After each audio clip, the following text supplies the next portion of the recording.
دوستو، نیا زمانہ میں آج ہمارے مہمان ہیں لیاقت علی ایڈوکیٹ، لاہور سے رابطہ ہے ان کا، ہم رابطہ کیا ہے۔ لیاقت صاحب جانے پہچانے سوشل میڈیا کے شخصیت ہیں، لکھاری بھی ہیں، دانشور بھی ہیں۔ نیا زمانہ میں کافی عرصہ تک یہ لکھتے بھی رہے ہیں، ٹرانسلیشنز بھی کرتے رہے ہیں، اور کتابوں کے انہیں کتابوں کا کیڑا بھی کہا جاتا ہے۔ تو آج ہم ان سے ایک موضوع پہ گفتگو کریں گے، محمد بن سلمان کے تازہ ترین انٹرویو کی۔ 2015 میں محمد بن سلمان نے ایک ویژن 2030 کا اعلان کیا تھا، جس کے تحت اس نے جو ہے سعودی عرب میں ایک سماجی اور معاشی تبدیلیوں کا آغاز کیا تھا، جس میں شروع میں تو میرا خواتین کو ڈرائیونگ کی اجازت دے دی تھی، محفل موسیقی کے انعقاد کی بھی اجازت دے دی تھی۔ اب انہوں نے اپنے انٹرویو میں کہا ہے کہ جی اب احادیث جو ہیں وہ ماخذ دین نہیں ہیں، ہم قرآن سے براہ راست رہنمائی لیں گے۔ بہرحال یہ سعودی عرب کی اپنی ایک پالیٹکس ہے۔ میں لیاقت صاحب آپ سے یہ پوچھنا چاہتا ہوں کہ جو محمد بن سلمان کا جو ویژن ہے یا جو نقطہ نظر اب اس نے جو اڈاپٹ کیا ہے، کیا اس کا پاکستانی سیاست پر بھی کوئی اثر پڑے گا؟ پاکستانی سیاست سے متعلق پاکستانی جو مذہبی لوگ ہیں ان پہ کوئی اثر پڑے گا؟ شعیب صاحب، جب سے شہزادہ سلمان مختلف قسم کی اصلاحات کر رہے ہیں، ہمارے ہاں جو لبرل روشن خیال لوگ ہیں وہ بہت خوشی کا اظہار کر رہے ہیں۔ ان کا خیال ہے کہ یہ کوئی بہت بڑا واقعہ ہو رہا ہے، اور اس کے اثرات یقیناً ان کے نزدیک پاکستان کی سیاست، بالخصوص جو مذہبی سیاست ہے یا جو مذہبی لابی ہے، اس پر بھی پڑیں گے، اور وہ بھی اپنے آپ میں تبدیلی لے کے آئیں گے۔ میں تھوڑا اس چیز کو مختلف طریقے سے جی میرا خیال ہے کہ پاکستان اور سعودی عرب کے جو تعلقات ہیں ان پر رکھنے کی ضرورت ہے، پھر ہی ہم کسی درست نتیجے پر پہنچ سکیں گے۔ ٹھیک ہے۔ پاکستان کے جو تعلقات ہیں وہ 1970 کی دہائی میں سعودی عرب کے ساتھ قریبی طور پر بننا شروع ہوئے۔ یہ وہ دور تھا جب تیل کا ابھار آیا ہوا تھا، اور پاکستان سے لاکھوں محنت کش جو ہیں وہ روزگار کے سلسلے میں نہ صرف سعودی عرب بلکہ دوسری بھی جو مڈل ایسٹ کی ریاستیں ہیں یہ وہاں گئے تھے۔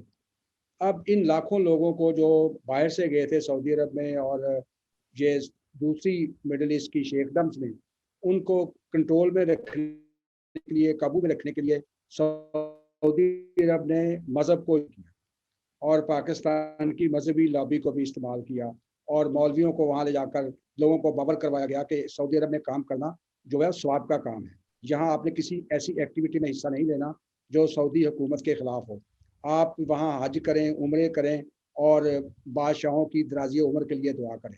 آپ کا یہ کام نہیں ہے کہ یہاں اپنے حق حقوق کے لیے لڑیں، اور یہ کام وہ بڑی کامیابی سے کرتے رہے۔ یہی ہم دیکھتے ہیں کہ جب یہ کام شروع ہوا تو پاکستان کی جو مذہبی لابی ہے، جو مذہبی سیاسی جماعتیں ہیں، ان کے پاس وسائل کی فراوانی آنا شروع ہوئی، لیکن ان کی جو زبردست لاٹری نکلی ہے، جس کو ہم کہتے ہیں لاٹری لگی ہے، وہ تو بنی ہے جب افغان جہاد شروع ہوا۔ افغان جہاد کے ساتھ ہی وہ جو ہے انہوں نے ایک یہاں لوگوں کو جہاد کے لیے تیار کرنا شروع کیا، اور جہاد کی جگہ جگہ فرینچائز کھل گئی، دینی مدرسے بننے شروع ہوئے، مساجد بننی شروع ہوئی، ہر گلی میں کئی مساجد بن گئی، ہر شہر میں کئی جو مدرسے قائم ہو گئے، اور انہوں نے لوگوں کو جہاد کے لیے تیار کرنا شروع کیا۔ اس میں ہم نے دیکھا کہ بہت سے جو مولوی حضرات تھے وہ بڑے بڑے عہدوں پر پہنچ گئے، بڑے بڑے ان کے پاس بڑی بڑی گاڑیاں آ گئیں، وہ جہازوں میں سفر کرنے لگے۔ وہی مولوی جو محلے میں کالیں اکٹھے کیا کرتا تھا، اب وہ لینڈ کروزر میں گھومتا تھا۔ تو میرا خیال ہے کہ یہ اس کی عہد بہد جس سعودی عرب کی یہاں جو دخیل ہونا، یہاں اس کا پاکستان کی مذہبی لابی پر اثر انداز ہونا، اس کی ایک تاریخ ہے۔ اسی طرح اب جب سلمان نے یہ کام کیا تو میں اس سے نہیں سمجھتا کہ پاکستانی لابی جو ہے، مذہبی لابی جو ہے، وہ ان اصلاحات کے نتیجے میں اس میں بھی کوئی روشن خیالی، اس میں بھی کوئی خرد افروزی آئے گی، میں نہیں سمجھتا، کیونکہ پاکستان کی مذہبی لابی اب اتنی طاقتور ہو چکی ہے کہ اب خود سعودی عرب کی اس کو ضرورت نہیں رہی، اس کے مقامی ڈونرز بہت پیدا ہو چکے ہیں۔ یہ جو بلڈرز ہیں، یہ جو تاجر ہیں، جو ٹیکس جو تاجر ہیں، یہی ان کو بہت زیادہ فنڈز دے دیتے ہیں، یہی ان کے لیے بہت زیادہ وسائل پیدا کر دیتے ہیں۔ میرا نہیں خیال کہ شہزادہ سلمان کی اصلاحات کے نتیجے میں ہماری مذہبی سیاسی جماعتیں یا ہماری مذہبی لابی میں کوئی تبدیلی آئے گی، میں اس سے متفق نہیں۔ اس سلسلے میں جو کتب وغیرہ لکھی گئی سعودی اچھا ویسے تو انٹرسٹنگ بات یہ بھی ہے کہ سلفیوں کی حمایت جو ہے وہ جامعہ الازہر کے مفتی نے بھی کی ہے، تو تبدیلی لگتا ہے کہ دونوں طرف آ رہی ہے۔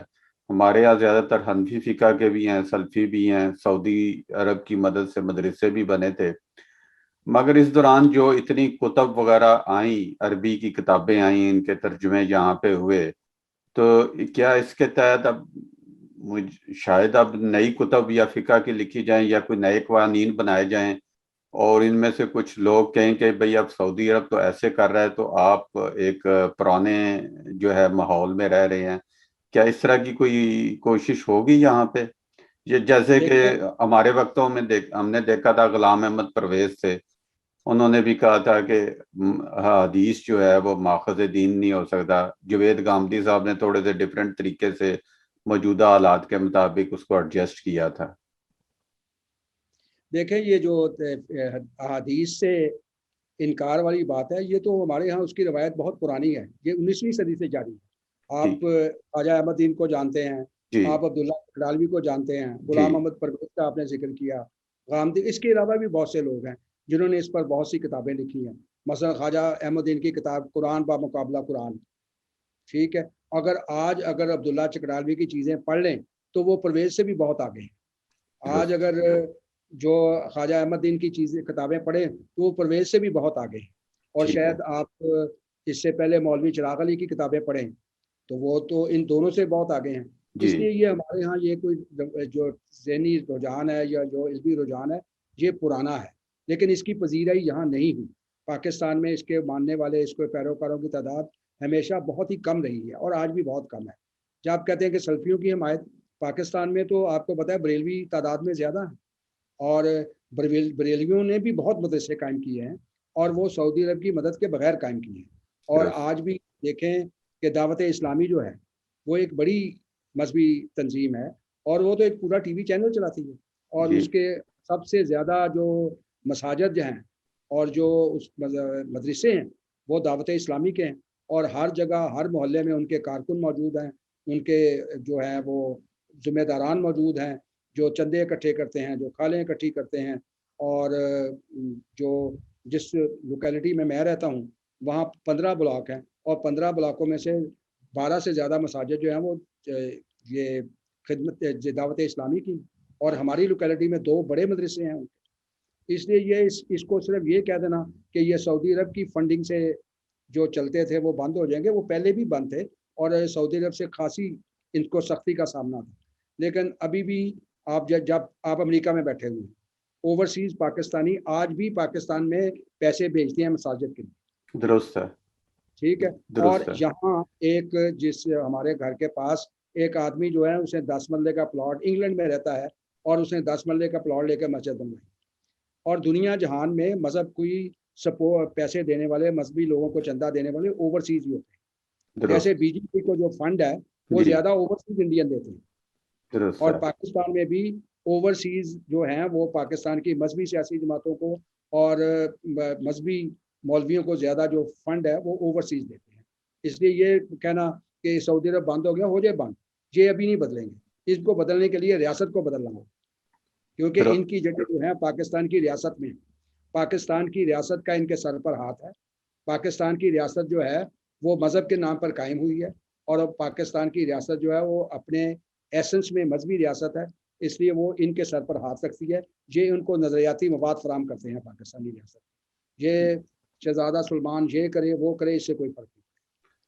تو آپ کے خیال میں اگر اب سعودی عرب جو ہے وہ اگر اسلام سے ذرا تھوڑا سا ایک معتدل یا ٹالریبل اسلام کی طرف جا رہا ہے، تو کیا پاکستان میں یہ آپ سوچا جا سکتا ہے کہ ایک سیکولرزم کی طرف جائے گا یا ابھی ایسا چلے گا؟ نہیں، میرا نہیں خیال کہ آپ دیکھیں کہ جو اگر نام بھی لینا چاہے تو میں نام بھی لے دیتا ہوں۔ مثلاً کل سینٹ کی جو کشمیر کمیٹی بنی ہے جی اس کے چیئرمین ساجد میر ہیں، ٹھیک ہے، اور جو ان کو بہت زیادہ قابل اعتماد سوویت اور سعودی عرب کا دوست سمجھا جاتا ہے. ٹھیک ہے, ہم جو یہاں پاکستان میں ان کے دوست سمجھے جانے والے مولوی ہیں, ان کے رویوں سے ہی اندازہ لگا سکتے ہیں کہ کیا ان پر اثرات مرتب ہوئے ہیں یا نہیں ہوئے.